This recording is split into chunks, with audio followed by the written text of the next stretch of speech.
Repairing products can make the world a better place.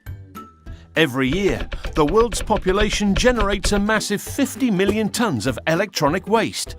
That's over 50 times the weight of the Golden Gate Bridge. How is Cisco helping reduce all this waste? We're making an enormous difference by repairing and reusing products and contributing to the circular economy.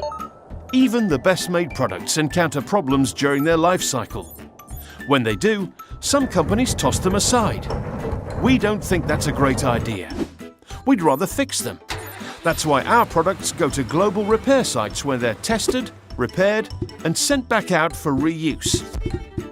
Products can be repaired and reused multiple times, and that saves us $400 million annually. When they can no longer be repaired, we recycle them at a Cisco-approved facility.